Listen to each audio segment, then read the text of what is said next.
আজকে বানালাম সাবুর পায়েস আর রেসিপিটা চটপট তোমাদের সঙ্গে শেয়ার করে ফেললাম। তার আগে বলো তোমরা সবাই কেমন আছো?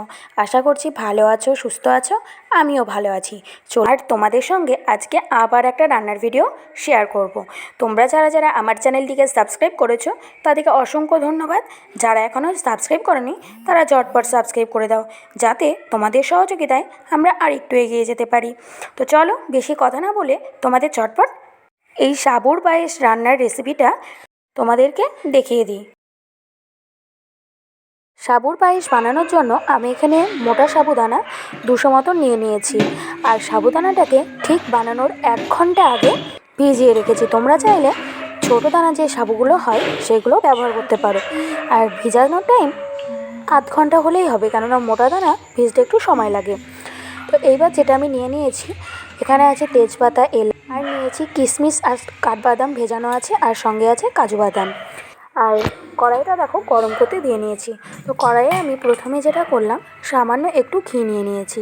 তো ঘিটা গরম হয়ে গেলে এইবার আমি সাবুদানাগুলোকে জল থেকে ছেঁকে ছেঁকে কড়াইয়ের মধ্যে দিয়ে দেবো। তো কড়াইয়ের মধ্যে দেখো সাবুদানাগুলোকে দিয়ে দিচ্ছি। আর সম্পূর্ণ সাবুদানা দেওয়া হয়ে গেলে ভালো করে নাড়াচাড়া করতে থাকবো। সাবুদানাগুলোকে যখন কড়াইয়ে ঘিয়ের উপরে নাড়তে রাখবে, তখন দেখবে একটু সাবুদানার কালারটা ফ্রেশ সাদা থেকে একটু লালচে লালচে হতে থাকবে। তখনই বুঝবে যে সাবুদানাগুলো ভাজা হয়ে গিয়েছে। এইবার সাবুদানাগুলো ভাজা হয়ে গেলে যে কাজটা করব সেটা হলো, প্রথমে অল্প একটু পরিমাণে দুধ দিয়ে দেবো। তাহলে কী হবে বলো তো, যদি তোমরা ডাইরেক্ট অনেকটা দুধ দিয়ে দাও, সাবুদানা আবার অনেক সময় গোটা গোটা হয়ে যায়।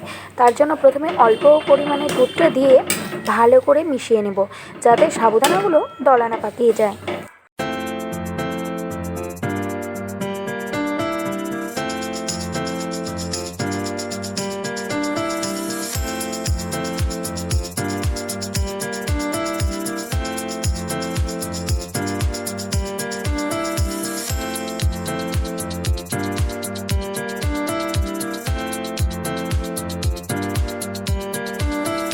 পাঁচ মিনিট ভালো করে নাড়াচাড়া করার পর এরপর আমি বাকি যে দুধটুকুন দেবো সেটুকু আমি দিয়ে দিলাম।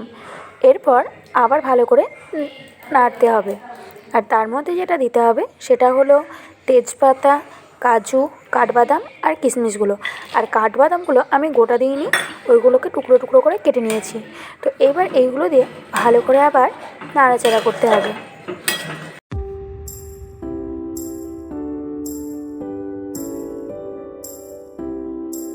দেখো এদিকে নিয়ে নিয়েছি চিনি, আর সঙ্গে নিয়েছি এলাচ বাটা। তোমরা চাইলে গোটা এলাচও ব্যবহার করতে পারো, কিন্তু এলাচের বীজ মুখে পড়লে খেতে কেমন লাগে, তো যে কারণে আমি এলাচটাকে বেটে নিয়েছি। এরপর যেটা দিয়ে দিলাম সেটা হচ্ছে চিনি দিয়ে আবার ভালো করে নাড়াচাড়া করতে হবে যতক্ষণ না চিনিটা গলে যায়।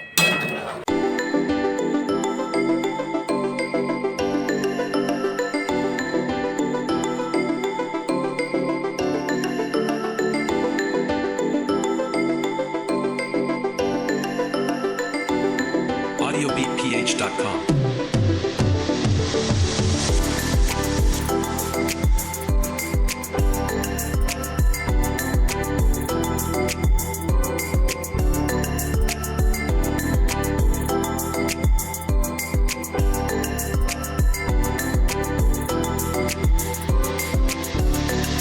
চিনি দেওয়ার পর লাস্ট যেটা আমি দিয়ে দেবো সেটা হচ্ছে আগে থেকে বেটে রাখা এলাচ। তো এলাচটা দিয়ে নিয়ে আবার ভালো করে একটু নাড়াচাড়া করে নেব।